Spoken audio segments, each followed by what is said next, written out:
Why are you stalking us?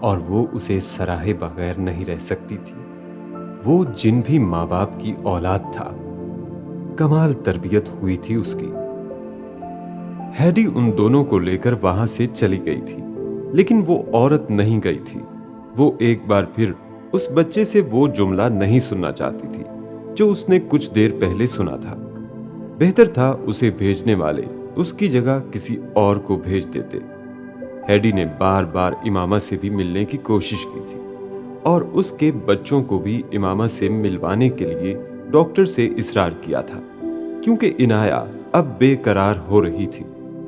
Doctor نے اسے incubator میں پڑا ہوا ہمین تو دکھا دیا تھا، لیکن امامہ تک رسائی نہیں دی تھی۔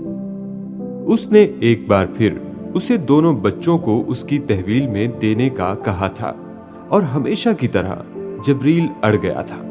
نیند سے بوجھل آنکھوں اور تھکاوٹ کے باوجود عنایہ کا ہاتھ پکڑے بیٹھا ہوا تھا، کیونکہ ممی نے اسے عنایہ کا خیال رکھنے کو کہا تھا۔ اس نے انکیوبیٹر میں وہ بیبی بوائے بھی دیکھ لیا تھا جسے ممی لینے گئی تھی، لیکن ممی کہاں تھی؟ یہ سوال اب صرف اسے ہی نہیں، ہیڈی کو بھی پریشان کر رہا تھا۔ وہ اب کنشاسا میں سالار کے آفس کے ذریعے اس سے رابطہ کرنے میں مصروف تھی، لیکن سالار غائب تھا اور کانگو میں ورلڈ بینک پر قیامت ٹوٹنے والی تھی۔ صرف ورلڈ بینک پر نہیں، ان مغربی اقوام کے نمائندوں پر بھی جو کانگو میں استعماریت کے ستون بنے بیٹھے تھے۔ پیٹرو سباکا اپنی موت کے 24 گھنٹوں میں ہی صرف کانگو کے پگمیز کا نہیں، پورے افریقہ کا ہیرو بن گیا تھا۔ اس خطے نے آج تک صرف بکنے والے حکمران دیکھے تھے جو اربوں ڈالرز کے کمیشن لے کر اپنے ملک کی ہر چیز بیچنے کے لیے ہر وقت تیار بیٹھے تھے۔ اس خطے نے ہیرو پہلی بار دیکھا تھا، جان دینے والا ہیرو۔ پیٹروس ایباکا ساری زندگی پرامن طریقوں سے جدوجہد کرتا اور اس کا درس دیتا رہا تھا، لیکن اپنی موت کے بعد اس کی جو وصیت منظر عام پر آئی تھی، اس میں اس نے پہلی بار اپنی غیر متوقع اور غیر فطری موت کی صورت میں اپنے لوگوں کو لڑنے کے لیے اکسایا تھا۔ اس جنگل کو بچانے کے لیے انہیں سفید فاموں کو مار بھگانا تھا، چاہے اس کے لیے کچھ بھی کرنا پڑے۔ اپنی اسی وصیت میں اس نے ورلڈ بینک، امریکہ اور ان دوسری عالمی طاقتوں کو شدید تنقید کا نشانہ بناتے ہوئے انہیں ان سب کے خلاف جہاد کرنے کے لیے کہا تھا۔ وہ مسلمان نہیں تھا، لیکن مذاہب کا تقابلی جائزہ لیتا رہا تھا، اور اسے اپنے لوگوں کے ساتھ ہونے والی ناانصافی اور ظلم کے خلاف بغاوت کے لیے جہاد سے زیادہ موزوں لفظ نہیں ملا تھا۔ اس نے صرف پگمیز کو مخاطب کیا تھا، صرف انہیں جنگلوں سے نکل کر شہروں میں آ کر لڑنے کے لیے کہا تھا۔ ورلڈ بینک اور ان آرگنائزیشنز کے ہر دفتر پر حملہ کر کے وہاں کام کرنے والوں کو مار بھگانے کا کہا تھا، لیکن اس رات وہ صرف پگمیز نہیں تھے جو ایباکا کی کال پر ورلڈ بینک کے ساتھ ساتھ غیر ملکی آرگنائزیشنز پر چڑھ دوڑے تھے۔ وہ کانگو کے استعماریت کے ہاتھوں سالوں سے استحصال کا شکار ہوتے ہوئے عوام تھے جو باہر نکل آئے تھے۔ کنشاسا میں اس رات کنشاسا کی تاریخ کے وہ سب سے بڑے فسادات ہوئے تھے جن میں کوئی سیاہ فام نہیں، صرف سفید فام مارے گئے تھے۔ ورلڈ بینک کے دفتروں پر حملہ کر کے انہیں لوٹنے کے بعد آگ لگا دی گئی تھی، اور یہ سلسلہ صرف وہیں تک نہیں رکا تھا۔ ورلڈ بینک کے حکام کی رہائش گاہوں پر بھی حملے، لوٹ مار اور قتل و غارت ہوئی تھی، اور ان میں سالار سکندر کا گھر بھی تھا۔ وہ سالار سکندر کا گھر نہیں تھا جسے آگ لگائی گئی تھی، وہ ورلڈ بینک کے سربراہ کا گھر تھا جسے ہجوم نے اس رات تباہ کیا تھا۔ کانگو میں اس رات 150 کے قریب امریکیوں اور یورپ کے لوگوں کو مارا گیا تھا، اور ان میں اکثریت ورلڈ بینک اور دوسری عالمی تنظیموں میں کام کرنے والے افراد اور ان کے خاندان کے افراد کی تھی۔ ورلڈ بینک کے 40 افراد ان فسادات میں مرے تھے، اور یہ 40 لوگ نچلے عہدوں پر کام کرنے والے لوگ نہیں تھے، وہ ورلڈ بینک کی سینئر اور جونیئر مینجمنٹ تھی۔ اپنی اپنی فیلڈ کے ماہر نامور لوگ جو کئی سالوں سے اس بینک اور اس کے مختلف آپریشنز اور پروجیکٹ سے منسلک تھے، اور جو کانگو میں اس ادارے کے ستونوں کے طور پر کانگو کے طول و عرض میں پھیلے ہوئے تھے۔ ورلڈ بینک کی تاریخ میں پہلی بار ورلڈ بینک کے خلاف فسادات اور اس کے عملے کا قتل عام کیا گیا تھا۔ اس سے پہلے دنیا میں ورلڈ بینک کے افسران کو صرف انڈے ٹماٹر مار کر یا ان کے چہروں اور کپڑوں پر سرخ رنگ پھینک کر احتجاج کیا جاتا رہا تھا، اور وہ احتجاج کسی اثر اور تبدیلی کے بغیر ختم ہو جاتا تھا۔ وہ مہذب دنیا میں رہنے والوں کا احتجاج تھا، یہ اس غیر مہذب دنیا میں رہنے والوں کا احتجاج تھا جنہیں مہذب دنیا انسانوں سے کمتر سمجھ کر رکھتی تھی۔ اسٹیٹ ڈپارٹمنٹ، ورلڈ بینک اور CIA ہیڈ کوارٹرز میں آپریشن روم کی دیواروں پر لگی اسکرینوں پر 3 اداروں کے سینئر حکام صرف دم سادے بے بسی کے ساتھ کانگو کے مختلف علاقوں میں ہونے والے ان فسادات کے مناظر کو دیکھ رہے تھے۔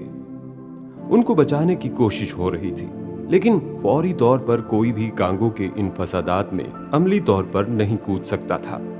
وہ زیادہ نقصان دہ ہوتا ورلڈ بینک اور دوسرے اداروں کا جو جانی اور مالی نقصان ہوا تھا وہ پورا کر لیا جاتا، لیکن جو ساکھ اور نام ڈوبا تھا اسے بحال کرنے کے لیے کوئی معاوضہ چاہیے تھا۔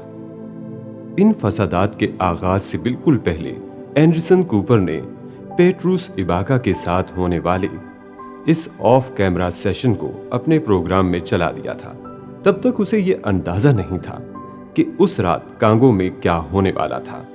اگر اسے یا CIA کو اس کا رتی بھر بھی اندازہ ہوتا تو وہ ٹیپ شدہ چیزیں بھی نہیں چلتیں۔ اس آف کیمرہ سیشن میں پیٹروس ایباکا نے امریکہ اور ورلڈ بینک پر شدید تنقید کرتے ہوئے انہیں گدھ اور ڈاکو قرار دیا تھا جو کانگو کو نوچ نوچ کر کھا رہے تھے، اور کوئی ان کا ہاتھ روک نہیں پا رہا تھا۔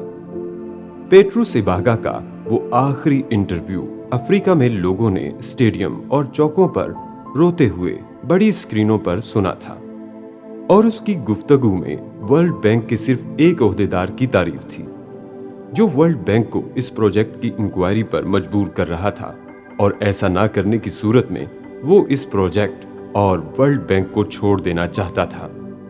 پیٹروس ایباکا نے اس انٹرویو میں پہلی بار اپنی زندگی کو لاحق خطرات کی بھی بات کی تھی، اور یہ بھی کہا تھا کہ وہ طاقتیں جو اسے مار ڈالنا چاہتی ہیں وہ سالار سکندر کو بھی مار ڈالیں گی۔ سالار سکندر کا نام پیٹروس ایباکا کے بعد ایک رات میں افریقہ میں زبان زدِ عام ہو گیا تھا۔ امریکہ میں ویسی شہرت اور ویسا تعارف پہلی بار کسی غیر ملکی کو نصیب ہوا تھا۔